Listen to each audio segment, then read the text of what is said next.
So I'm grateful to all of you again who have joined us, and hope that the next few minutes that we'll be spending looking at verses 6 and 7 of Bhagavad Gita. Over the past few weeks, we've been reading the other verses. I hope that you can remember them. We will not recap now because we're trying to also cut down the time of our satsang so we can finish earlier.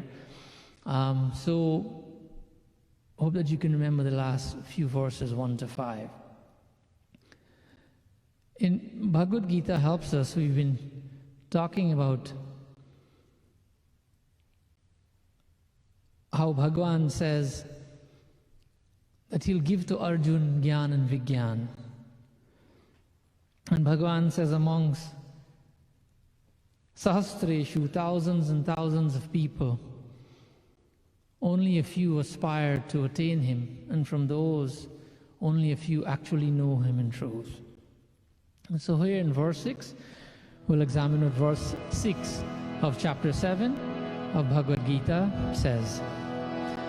Om Namo Bhagavate Vasudevaya.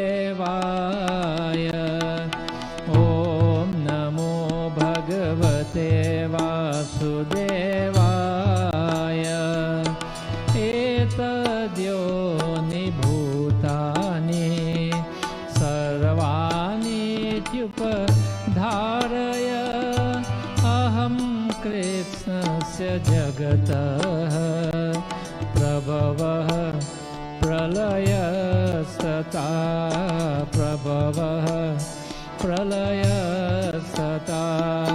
Om Namo Bhagavate Vasudevaya.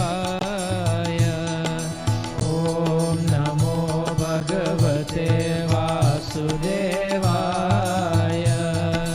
Om Namo Bhagavate Vasudevaya.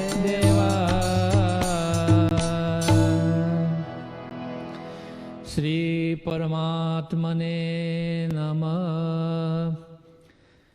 Verse 6, Sarvani Bhutani. All beings have these two sources, these two natures. Iti upadrayasya. Iti upadharahi. Bhagavan is saying, thus you must understand, talking to Arjun or to all of us, that we must understand aham prabhavaha tata pralayaha, that I am the origin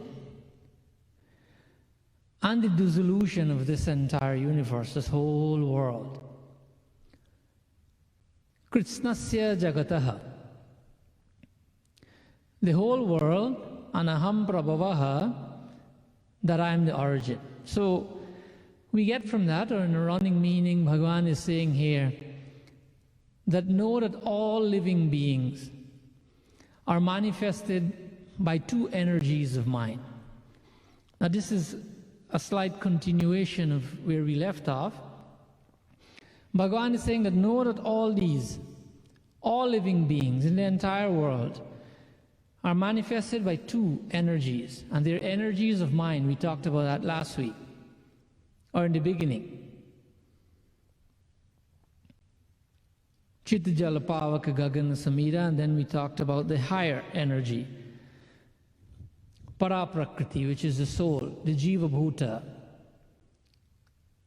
So Bhagavan is saying here, I am the source of the entire creation, and into me, Arjun, it again dissolves.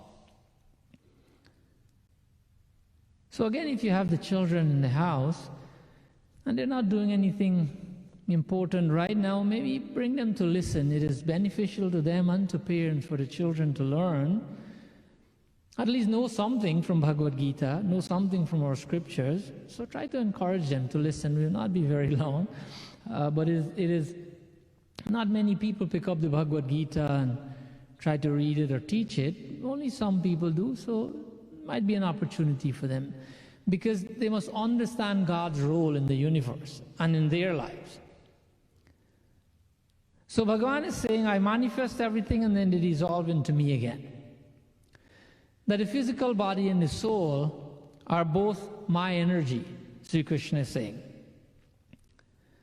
Just like when we say the power and the powerful cannot remain separate, in the same way here, because the source of the power is found residing where? In the powerful. So the power and the powerful cannot be separated. In the same way, like we said a few weeks ago, that Bhagavan hasn't created this universe and he sits in heaven. Our philosophy doesn't subscribe to that, Hindu Sanatan philosophy. That this world is an expansion, is a projection of Bhagavan. We talked about how scientists find out that the trees can respond and the water can respond to loving words, etc. Why? Because the universe is Bhagavan's energy, his apara prakriti,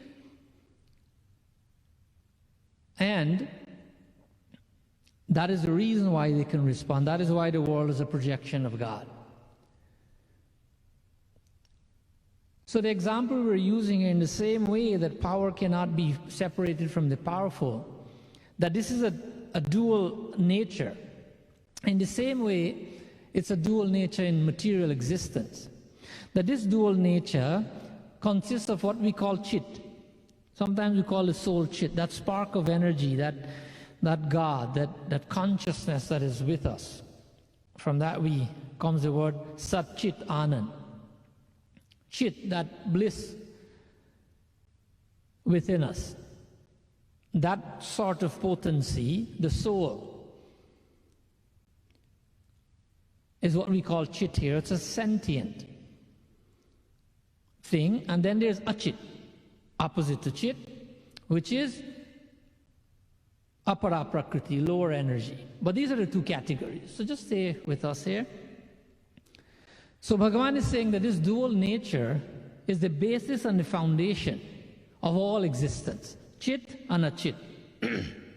The soul and prakriti or matter. This is called sentient and insentient. That this dual nature is the power which designs and models everything according to their qualifications.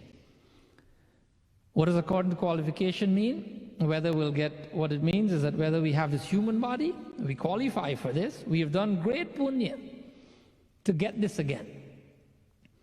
But then there is also animal life. They have souls too. But at this time, that is what they have qualified for. So Bhagavan is saying that he designs everything, he models everything according to their qualification, all forms in existence. We're celebrating Shravan Maas and many devotees are praying to Bhagavan Shankar. We worship the lingam every day. When you look at the lingam, this is a reminder of Bhagavan's creation. On the lingam, there's a lingam there, the lingam itself. And then on the lingam in a temple or so, you'll find that there's a yoni. That drawing, that carving that you see there in the lingam is called a yoni. What is a yoni? A yoni is a source, it's a cause. So here the yoni represents the para, God's higher energy. So the lingam and the yoni together, they represent the source of creation. We call it Shivan Shakti. So in this universe, if we look, we will see nothing outside of these two. We will see nothing outside of chit and a chit consciousness.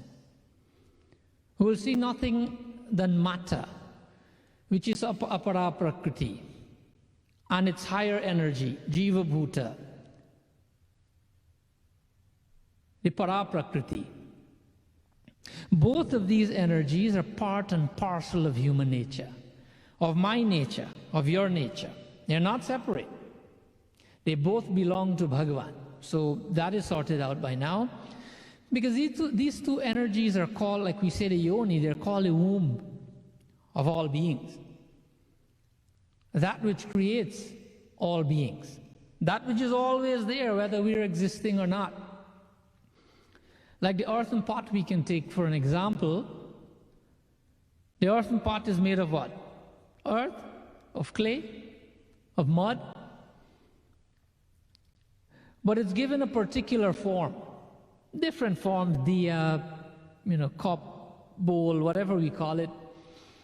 It's an earthen pot in a particular form. If we drop this pot on the ground and it breaks, what happens? The pot will go into pieces, but there's something that says, what stays? The mud that it is made of stays. Even though the pot is broken, or even you grind those pieces into dust, the mud which it was made of, that stays. It stays there. Why? Because the pot, the clay rather, the clay is not confined to that particular shape. So the para-prakriti, the soul, is not confined to any particular shape. It is there. It's always there. It's eternal. So here the pot is called the Akshara. And the soul energy, the higher energy, holds it together. However, when it is destroyed, the soul is still there. It's always there, like fire in wood. When we look at a piece of wood, it is incomprehensible that fire is in that wood. We cannot see the fire, we cannot feel the fire. However, when the fire or the heat is expressed from right in that wood, you cannot doubt it, you cannot even go near to it. You feel the heat, you see the fire, because it is now expressed. And so a soul is expressed as a human being. And in the same way, God reveals in the human existence on earth as Sagun, as God with a form. God is both Nirgun and Sagun, form and formless. So in the same way that we have the pot,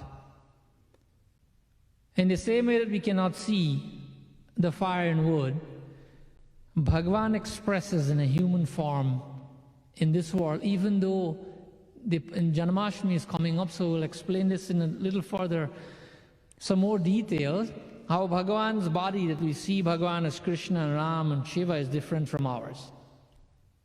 Not different as in separate, but we'll discuss the divine aspect. Because the celebration is called Janmashtami, and when we celebrate our birthday, we say Janamdin also. So it's the same word. But what is different? Something's got to be different. One is Antaryami. One is Sarvagya, and one is Alpagya. So there's some difference. We'll discuss that for Janmashtami. However, the other example we can use is like cells in the body. You know, the cells in our bodies, there's so many cells in the body.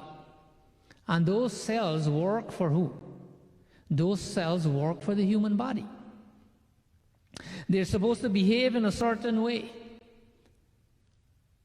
And if they behave in a certain way, life will be well. Everyone will be happy. Everyone will be healthy. There's no issues physically.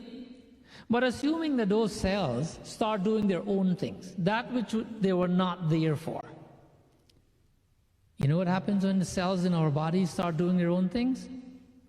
A scary word comes up. The C word. That's when the cells start doing their own things. That is why as human beings, we should ensure that we stay in line with our purpose. The purpose for which we were created. And not start doing our own thing. We create havoc in the world. When we go against the grain of our creation, of the expectations of a human, of our dharma,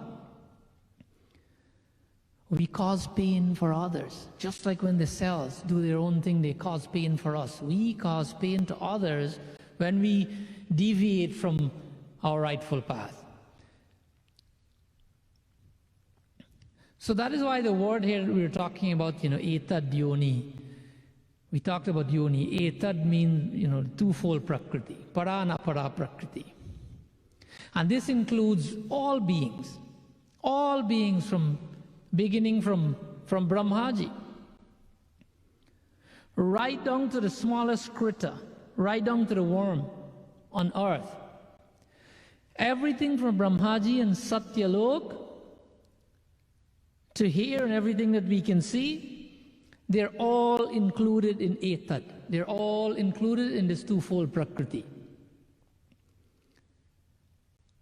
All living beings and non-living beings. They're either Mata or they're Mata and Chit and consciousness. Anything from space, whatever we call space, to earth, all of them are included. Nothing is left out. This is the beauty in Sanatana philosophy. Even modern science they don't look at energy like that. Energy is only certain things. Matter is only certain things. For us, Bhagavan Sri Krishna says matter is everything. And there's only matter everything, and then there's one more thing, Chit, consciousness. But there's still one more thing. We'll talk about it in the next verse. So here, everything known and unknown, everything that may be there in the cosmos, all forces, lower lokas and higher lokas.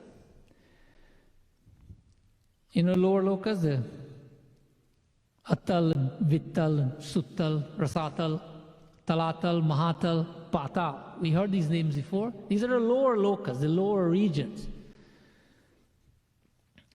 These lower regions and all their beings, and the higher regions, the higher lokas, Bhu, Bhuva, Sva, Mahajana, Tapa, Satya, and all their beings as well. These are celestial beings now.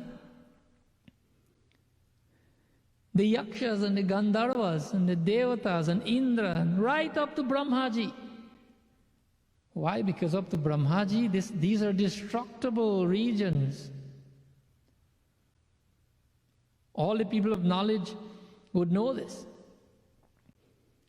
That at the end of 100 years of Brahma, even this region and that Brahmaji comes to an end, and another Brahmaji comes into being.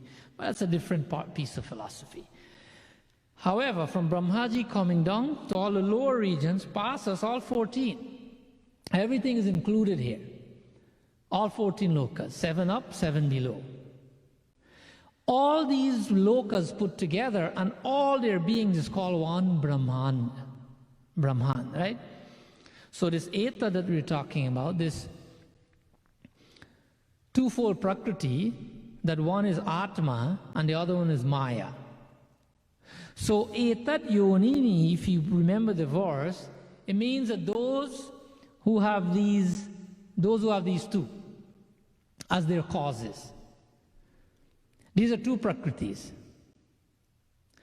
And the cause of these two Prakritis represents everything in this Jagat, everything in the world that we cannot see also. These two Prakritis. You know something, when you watch a commercial, there's some very fun commercials, and you know, when people are selling something on TV and they go and they tell you, $5 for this, and whatever the price is, I don't know. But then they tell you, hold on, there's more. Isn't that how every commercial is now? Hold on, there's more.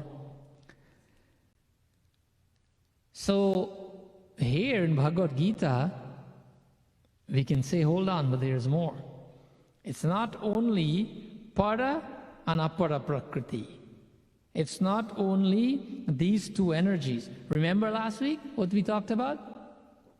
Aham Krishnasya Jagataha Prabhavaha Pralayastada.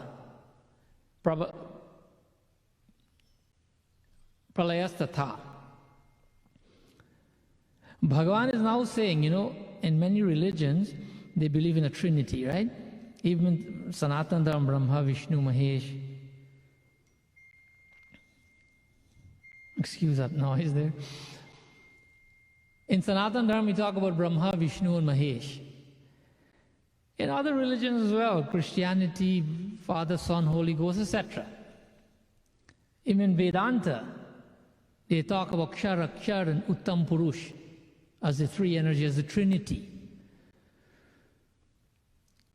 So those two together, like we talked about in the beginning,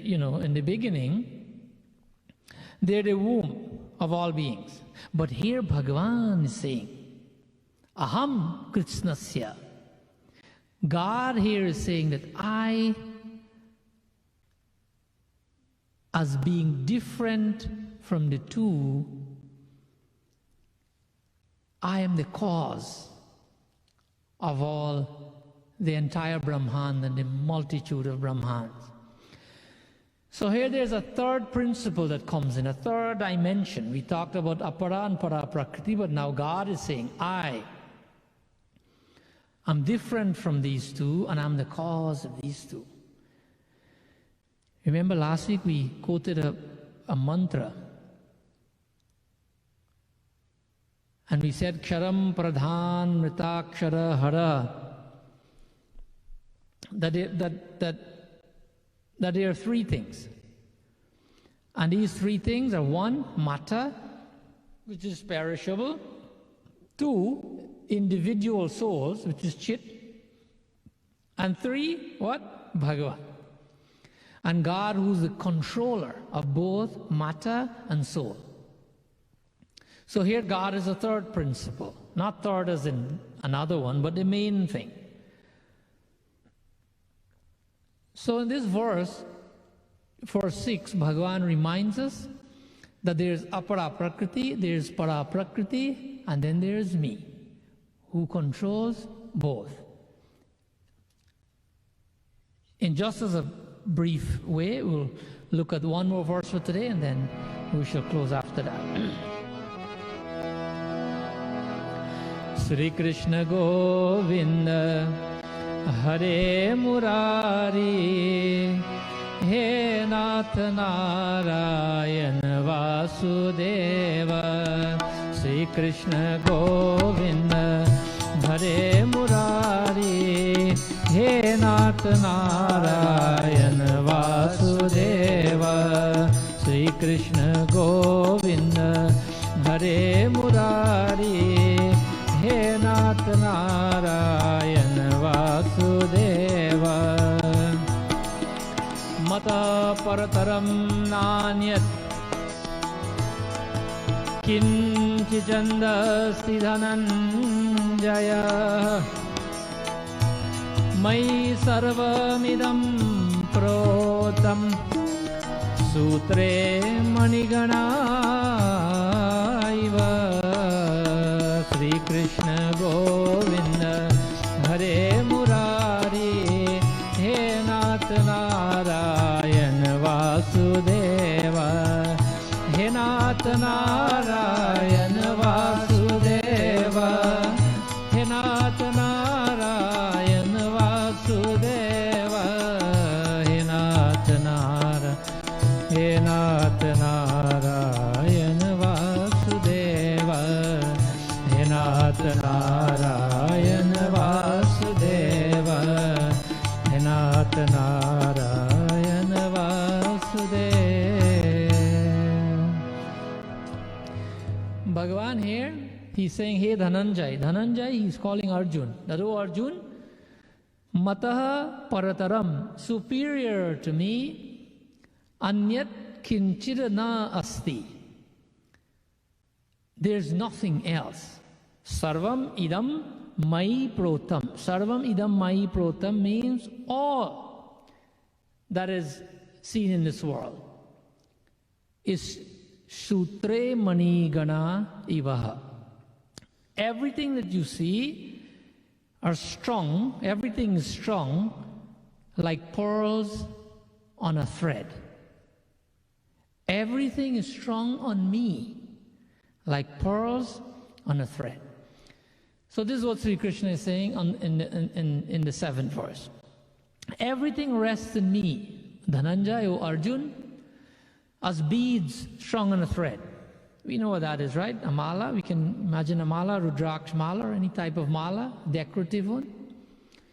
Or a mala with flowers, a garland. That there is no other world in existence beyond me. This is what Sri Krishna is saying. There is no truth, Arjun, that is beyond me, that is higher than me. Shvetashvara Upanishad tells us the same thing when Bhagavan says in the 6th chapter, the 8th verse. Bhagavan says, Nadat samasya vyadikasya dishyate parasya shaktir tavividhaiva shruyate. Shvetashvara Upanishad. That there is nothing equal to God, there is nothing equal to me, nor is there anything superior to me. Chapter 6, verse 8, Shvetashvara Upanishad. Veda is saying that Bhagavan is saying there is nothing superior to me, nothing even equal to me. It is this one thread, Arjun, that expresses as a mala.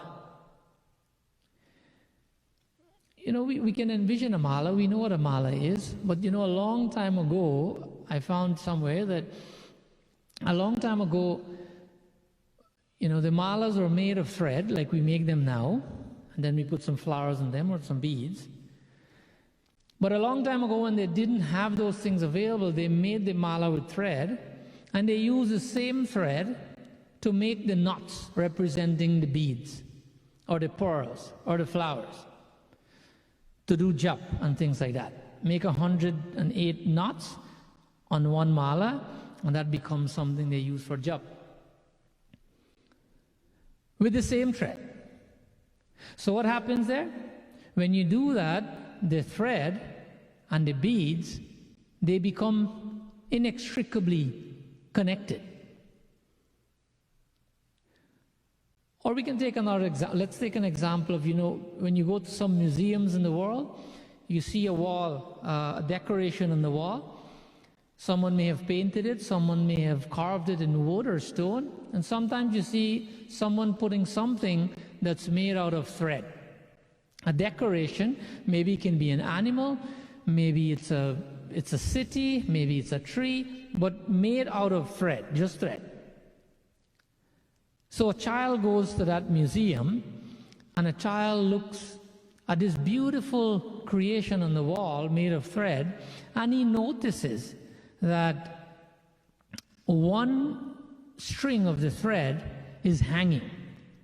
So the child doesn't know better.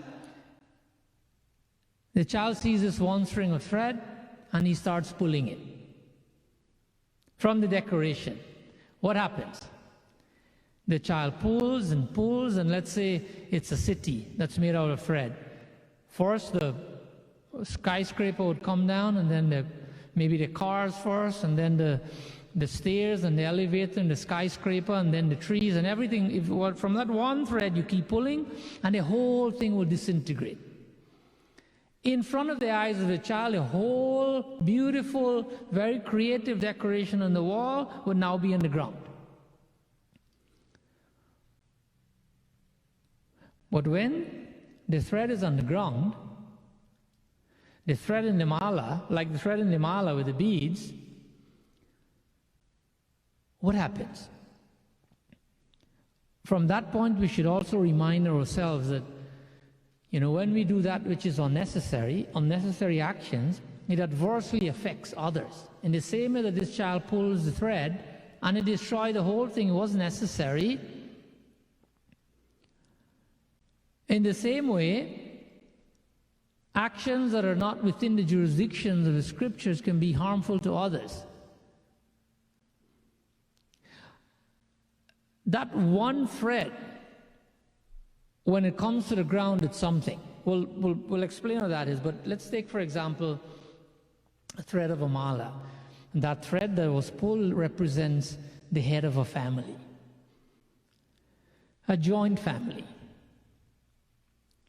In a joint family, all the members of that family, you know, can have 3, 4, 5 different generations living in the same house. And they all do different things, different occupations. You know, they do farming, they do engineering, they do medicine, they do whatever they do. But there's a person in the house, the oldest in that generation, that they look up to. And because of that person, they operate within certain value systems. They maintain their everyday values, their expectations. Even while they're working on their goal that they have in mind, they know the rules, the expectations of that family, and they comply. When they do that, not only that person is happy, but everyone's happy. On that note, joint families there's so many studies. There's a study from a long time ago in a little documentary. It's called Happy. You'll see that joint families are the ones who are happiest. There's another New York Times article, I think about 4 or 5 years ago, did the same study and show that joint families, when they do studies on who are the happiest people, the people who have joint families. I know of at least one joint family in Guyana where in the house there are 4 generations, still today.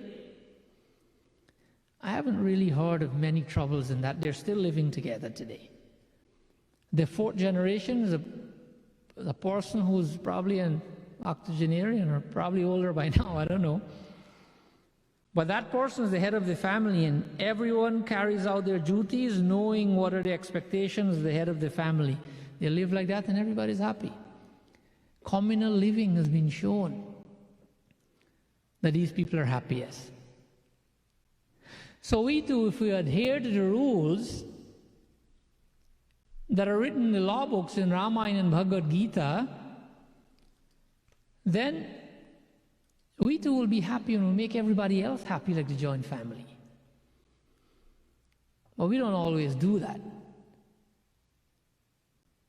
So the wall design that we were talking about, the thread is now on the ground, disintegrated, the decoration, but the thread is still there. The thread is the expression. The thread is the soul. The thread is the chit, the consciousness. The body, the decoration is destroyed, but what is on the ground, the consciousness is still there. But there is something that also created that thread. Cotton created that thread. And so the cotton is beyond the thread. But the thread is always there, but it has something beyond it. A higher energy, a creator of the cotton. The energy, the byproducts of the thread is cotton. So in the same way, Bhagavan is the creator. It is his energy. Para anapara prakriti. Mai sarvamidam proktam sutre manigana iva. Sutre. I am the string. Everything rests in me, Arjun, as beads strung on a thread. I pervade everything in this world, like the thread in the mala. The thread is not seen, but it connects all of us. Whether we believe it or not, whether we accept it or not, this thread connects all of us. We are all inextricably interconnected, like we talked about earlier. Like the thread beads on the thread mala. Why? Because of Bhagavan. Because he's saying that here, we're not assuming this. The thread connects everything. There's got to be a connection. If not, life would not function properly. Start misfiring.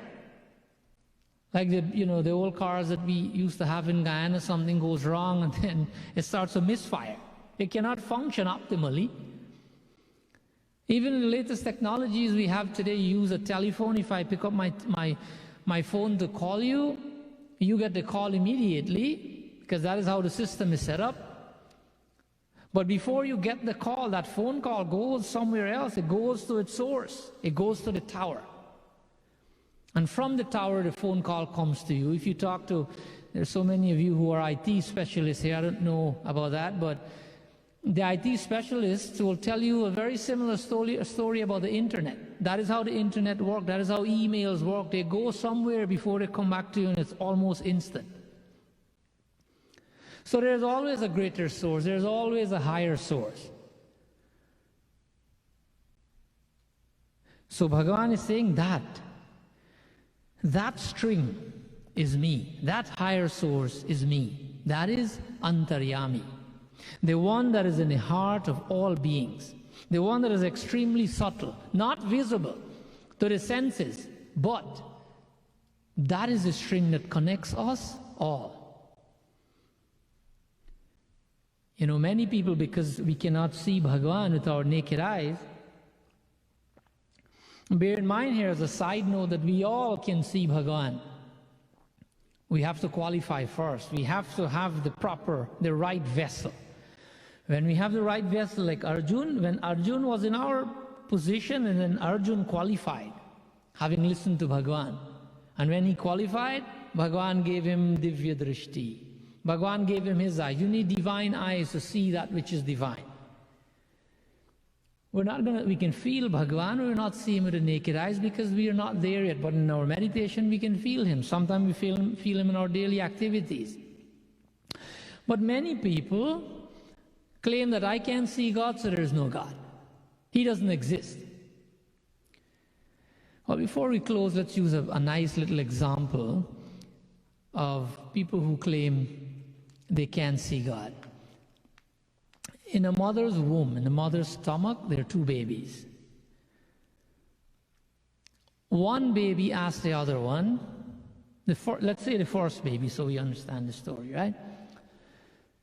The first baby asked the other one, do you believe in life after delivery? The other baby replied, why? Of course. There has to be something after delivery that maybe we're here to prepare ourselves for what will be later, for that which is coming later, the second baby is saying. First baby says, that's nonsense. There's no life after delivery. What kind of life will that be? The second baby says, well, I don't know, but there will be at least more light. There will be more light, L-I-G-H-T. It will be brighter out there than it is in here. That I know for sure. Maybe, the second baby is saying, maybe we will even walk with our legs and we'll eat from our mouths. Maybe we will have other senses that we can't understand now. The first baby says, that's absurd. Walking? That's impossible. And eating with our mouths? Ridiculous. That's not going to happen. That maybe you don't know, but the umbilical cord supplies energy and supplies everything that we need. That is how we get fed. We don't have to walk and eat or do anything. However, the umbilical cord is so short that life after delivery is to be logically excluded. What kind of life will there be if this cord is so short? Can't be any life. So the second baby insisted, well, I think there is something. And maybe it's different than it is here. Maybe we wouldn't need this physical cord anymore. Just maybe. The first baby replies, that is perfect nonsense. And moreover, if there is life, then why has no one ever come back from that life? No one ever came back in here? The delivery is the end of life. And in after delivery, there's nothing.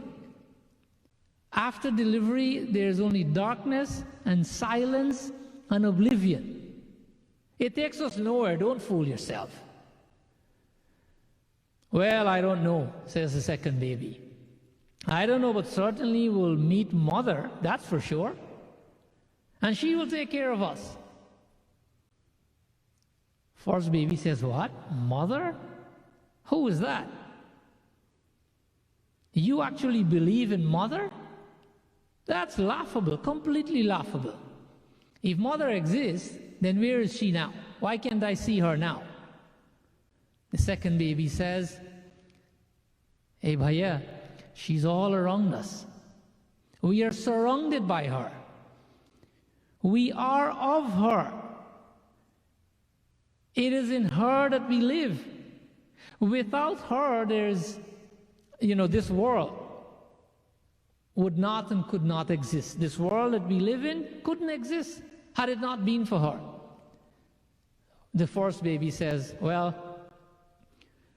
all I care about is that I've never seen her, and I don't see her now. So it is only logical that she doesn't exist.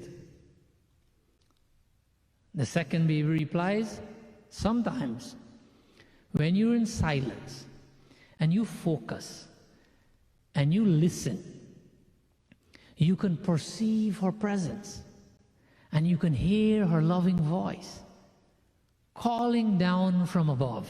Have you never heard that? So at this point in time, the first baby goes like, you're right, sometimes I do hear that.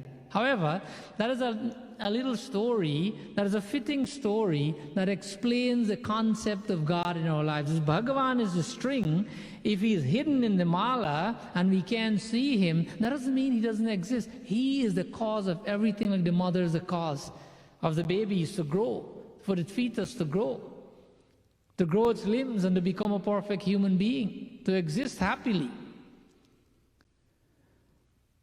Because we can see a human being from outside. You can judge a person from outside, from his or her looks or anything like that. His color, his height, other variable attributes. You can judge him from that because there are individuals out there. And they're visible. But there's one, according to Bhagavad Gita, there's one invariable, invisible attribute in all individuals in this world. And what is that? The thread that runs through all of us. That thread that runs through the mala, that is it. That is the one thing in all of us. We're all separate physically, but that thread unites us all. That antaryami, that Bhagavan, that chit, the consciousness, the soul, the spirit, the energy, whatever you want to call it, Bhagavan's energy, Bhagavan unites us all. In political language, there is so much of this going on in every country, or so many countries. Political language, we're all separate. But when politicians are ready, they tell us, we're all one. And why do they say that?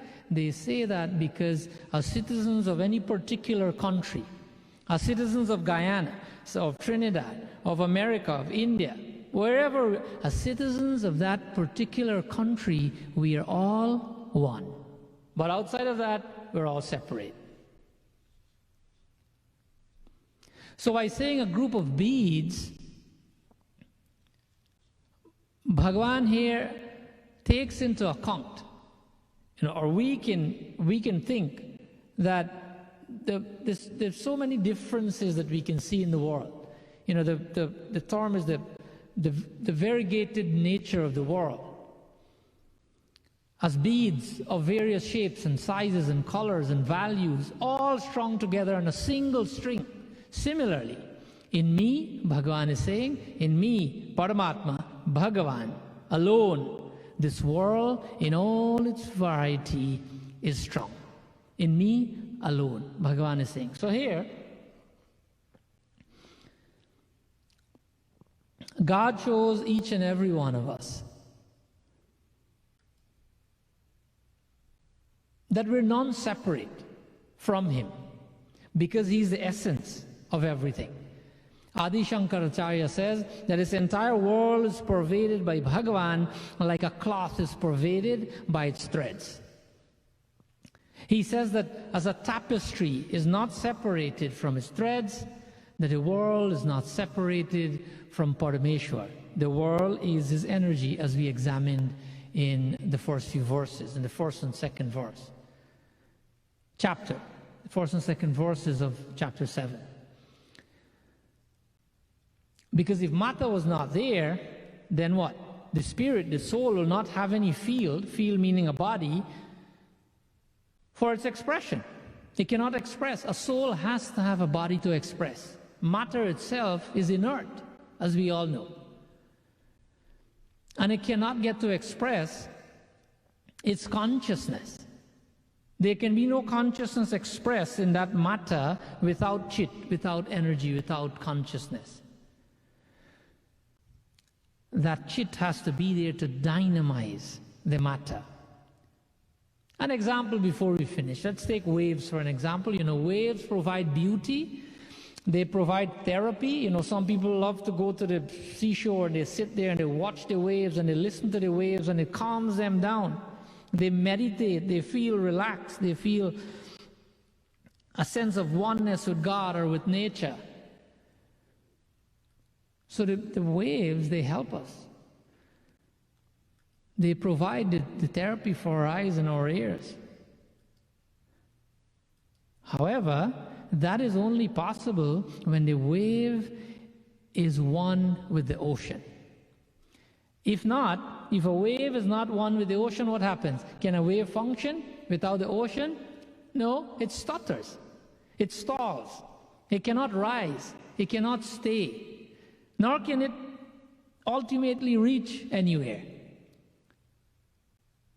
Because without the ocean, it is insignificant and it is meaningless. It cannot function. It's just nothing. Similarly, my dear brothers and sisters, we enjoy life optimally if we're in oneness with our Creator, if we're in oneness with God, with that higher consciousness. The idea that the lower is risen from the higher, the idea that the wave is risen from the ocean is likened to the way in which the pots that we talked about earlier, of different shapes and colors, have all come from mud. And the mud is the truth. The mud is the string in all the pots. That they have different shapes and people may appreciate them differently, People look at the same pots and see different things in them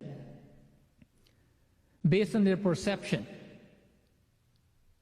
People have created these pots. And we look at the pots and we can create an impression, we can create a perception, we can create an image, a relationship with these pots. What do I mean by that? I mean we can become theists, we can become atheists, or we can become agnostics. Just at looking at those pots, they're all so different, they have different colors, etc. Some people would look at those pots and go like, I cannot have that. I cannot have such a thing in my house, an earthen pot. It has no beauty. I want nothing to do with this. An atheistic person would think like that. When you look at creation and you don't see any God, you become an atheist. Some will have it. They go, okay, I'll have one, I'll buy one, or I'll take one, I'll put it in my house. I'll just add some variety in my house, or I'll just, if I live in a country where there's no refrigerator, I'll just put water in it just to keep it cool. I have no attachment, I'm neither here nor there with this pot. Those people are agnostics. And those same pots, some of us will use it to worship. Some of us use it as our kalash. We worship. We use it for puja. We see it as a representation of Bhagavan. These pots have different sizes, and so they will vary in capacity. That's why human beings, some are very smart and some are not. Some are very rich and some are not.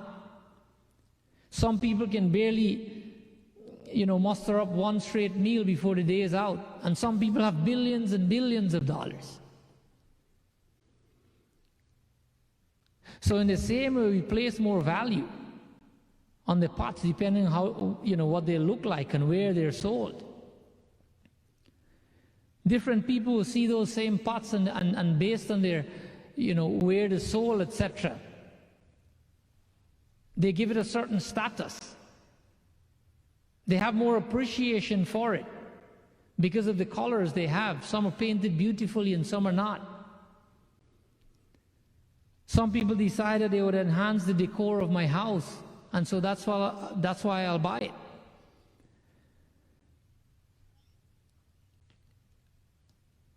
The colors of the pots All the ones that are not painted may be on one side, and the ones with colors would be on the other side. And so in life we see people in a particular company or a particular status.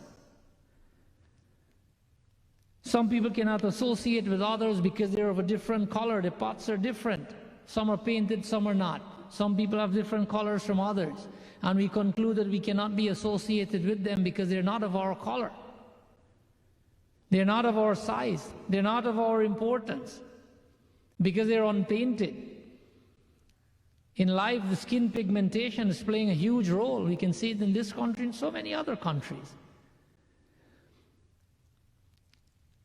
That some people will buy these pots because of their perception, and some people will not, because in life some people will live in a particular neighborhood and some will not, because it is not their lifestyle or something. They don't, that neighborhood or a particular neighborhood or company is beneath them. Because they're different, they don't belong. I cannot have these types of friends. Like these pots in off-colored assemblies, and some are painted beautifully over there.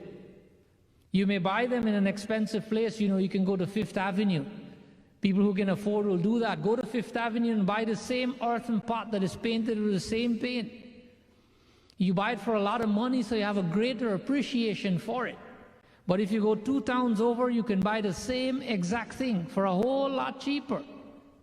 And you may not think the same way of them because you bought it at a, just a guy in the corner of the street. So where you live, all these things make tremendous difference to us, with whom we're associated. We never stop to think and to realize that the string, that the anchor of the pearls, that the pearls may be different. The pots might look different. They have different sizes and colors. Their monetary value might be different. The flowers on that string, on that mala, may be different in terms of color and smell and size. They may claim to have, to be different from the constituents that thing is made of. The pearls are made of different things than the thread bead or the mala, the flower, for example. The things that go to make the things that is strung on the mala might be made of different things. One is pearl, one is flower, one is thread. But the source of them all is what? Is mitti, is earth.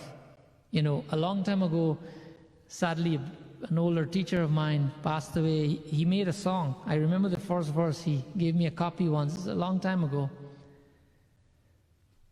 I'll tell you the song and then we'll close. I'm trying to remember it right now. Bade bade abhimani, chale gaye vedani. I can remember the tune.